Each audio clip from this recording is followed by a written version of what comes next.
कहता जे बड़ी भीड़ कोई इमरान खान ते अपने आप नूं लोहे दी कंड रखिया, कदी शुगल जहान दा बने नहीं, अपना म्यार इंज बुलंद रखिया, किसे चोर डाकू डीजल पटवारी दी महफिल कीती नहीं, दिल गुरदा गैरतमंद रखिया, कहता कोई लंगर दी खीर होवे ओनू कादे खतरे नहीं, जिदे मोंडे ना खलोता इमरान खान वर्गा वीर होवे।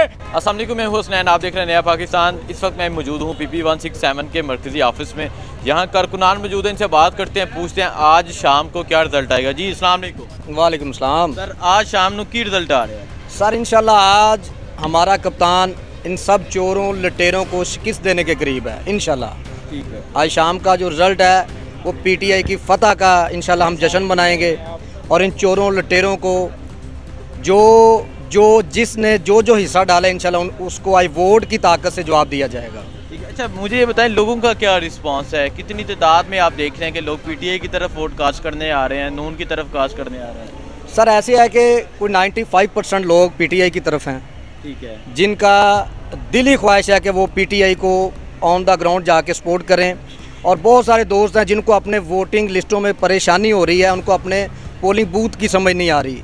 उसके लिए हमारे जितने भी कारकुनान हैं उनकी हेल्प के लिए वो अपने कैंप ऑफिस में बैठे हुए हैं। इंशाल्लाह शाम को जो भी रिज़ल्ट आएगा वो इस मुल्क और कौम के लिए बेहतर होगा। उम्मीद है बल्ला जीत जाएगा इंशाल्लाह इंशाल्लाह इंशाल्लाह। ठीक है जी, अस्सलाम वालेकुम। वालेकुम सलाम। की समझ रहे हो शाम को की आवाज़ आएगी पोलिंग स्टेशन तो बाहर? इंशाल्लाह जी बल्ला इंशाल्लाह पूरे भरपूर तरीके नाल जीतेगा, 100% ਸਾਨੂੰ उम्मीद है इंशाल्लाह बल्ला जीतेगा इंशाल्लाह। ठीक है, बड़ी मेहरबानी। यहाँ एक नौजवान भी मेरे साथ मौजूद हैं, यहाँ ये साहिब भी मेरे साथ मौजूद हैं। जी अस्सलाम वालेकुम। वासलाम जनाब। सर की रिजल्ट आ रहा है आज शाम?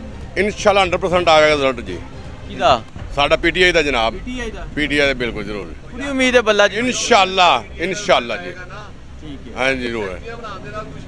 अच्छा ਮੈਨੂੰ ਇਹ ਦੱਸੋ ਲੋਕਾਂ ਦਾ ਕੀ ਰਿਸਪਾਂਸ ਵੇਖ ਰਹੇ ਹੋ ਤੁਸੀਂ? ਜੀ ਸਰ, ਲੋਕਾਂ ਦਾ ਕੀ ਰਿਸਪਾਂਸ ਵੇਖ ਰਹੇ ਹੋ? ਲੋਕਾਂ ਦਾ ਅਸੀਂ ਦੇ ਰਹੇ ਹਾਂ ਜੀ, ਸਾਡੇ ਨਾਲ ਨੇ PTI ਨਾਲ ਇੰਸ਼ਾल्लाह 95% 100% ਸਾਡੇ ਨਾਲ ਲੋਕ ਸਾਨੂੰ ਵੋਟ ਦੇਣਗੇ ਇੰਸ਼ਾल्लाह। ਥੋੜੀ ਬਾਰਿਸ਼ ਰਾਤੀ ਹੋਈ ਹੈ, ਹੁਣ ਜ਼ੋਰ ਪਿਆ ਦਾ ਲੋਕਾਂ ਦਾ ਵੋਟਿੰਗ ਵਾਸਤੇ। ਠੀਕ ਹੈ, ਲੋਕ ਘਰੋਂ ਨਿਕਲ ਰਹੇ ਨੇ ਬਾਹਰ ਸਾਰੇ। ਠੀਕ ਹੈ ਨਾ ਜੀ, 8 ਵਜੇ ਟਾਈਮ ਸੀ, ਬਲਕਿ ਆ ਬਾਰਿਸ਼ ਦੀ ਵਜ੍ਹਾ ਲੋਕ ਥੋੜੇ ਲੇਟ ਹੋ ਗਏ ਨੇ। ਠੀਕ ਹੈ इंशाल्लाह। ਕੀ ਸਮਝ ਰਹੇ ਹੋ ਬੱਲੇ ਨੂੰ ਕਿਉਂ ਵੋਟ ਲੋਕ ਦੇਣ ਦੇ ਨੇ, ਸ਼ੇਰ ਨੂੰ ਕਿਉਂ ਨਹੀਂ? ਸ਼ੇਰ ਨੂੰ ਕਿਉਂ, ਇਹ ਇੱਕ ਚੋਰਾਂ ਦੀ ਪਾਰਟੀ ਹੈ, ਦੂਸਰੇ ਨੰਬਰ ਦੇ ਲੋਟੇ ਨੇ ਜੀ। ਠੀਕ ਹੈ, ਕਰਪਟ ਤਰੀਨ ਔਰ ਕਬਜ਼ਾ ਮਾਫੀਆ ਨੇ ਜੀ, ਸਾਰੀ ਦੁਨੀਆ ਨੂੰ ਪਤਾ ਜੀ। ਠੀਕ ਹੈ ਨਾ ਜੀ। हाँ जी, साढ़े दौर च हर जगह कब्जा खान की घूमते छड़ाया गया, राजनपुर मुजफ्फरगढ़ जिला कसूर च 2600 एकड़ 1300 कराल एक। ठीक है जी, तुम कितने वेख लो रायगढ़ में साड़ा रकबा छड़ाया गया PTI दौर में। ठीक है ना, लोग ये समझे कि कब्जा माफिया साढ़े कोई नहीं गा। हाँ जी, साड़ी एक ईमानदार पार्टी, साडा लीडर जोड़ा है मुखलस इंसान है और ईमानदार आदमी, दरवेश आदमी है साडा। ठीक है जी, शाम ਨੂੰ ਬੱਲਾ ਜਿੱਤੇਗਾ इंशाल्लाह। अल्लाह खैर करे, साडी दुआ जी इंशाल्लाह जी। लोग साडे नाल ने जी, लोग खुद मुखलस लोग ने, लोग खुददार लोग ने, अपनी मेहनत कर, कोई कब्जा ग्रुप साडे नाल कोई नहीं गा जी। ठीक है, जितना मेहनत तबका है साडे नाल इंशाल्लाह जी। ठीक है, बड़ी मेहरबानी। एक नौजवान भी मेरे साथ मौजूद है। हाँ जी दसो कौन जीत रहा है शाम ਨੂੰ? इंशाल्लाह शबीर गुजर साहब जितणगे इंशाल्लाह इंशाल्लाह। ਕਿੱਥੋਂ ਆਏ ਹੋ ਤੁਸੀਂ? मैं सियालकोट तो आया, ਸਿਆਲਕੋਟ ਤੋਂ ਇੱਥੇ ਇਲੈਕਸ਼ਨ ਲੜਨ ਵਾਸਤੇ ਆਏ ਹੋ? ਕੀ ਕਿਉਂ ਆਏ ਹੋ? मैं वोट देना आया थे, सियालकोट तो वोट देना है। साडा वोट इत्थे निकलिया था फिर। लेकिन जी ये जोशो जज्बा है, सियालकोट से नौजवान यहाँ वोट कास्ट करने आए। सर सियालकोट से इतनी दूर से वोट कास्ट करने आए? बस खान साहब का एक जुमला हमें याद है जो उसने बोला था कि कोई रह तो नहीं गया, कोई जो मेरे मुखालिफ ना हो। तो आज हम खान साहब को कहते हैं कि खान साहब घबराना नहीं आज आपने।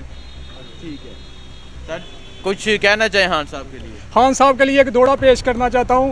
कहता जे बड़ी भीड़ कोई इमरान खान ते अपने आप नूं लोहे दी कंड रखिया, कदी शुगल जहान दा बने नहीं, अपना म्यार इंज बुलंद रखिया, किसे चोर डाकू डीजल पटवारी दी महफिल कीती नहीं, दिल गुरदा गैरतमंद रखिया, कहता कोई लंगर दी खीर होवे ओनू कादे खतरे नहीं, जिदे मोंडे ना खलोता इमरान खान वर्गा वीर होवे।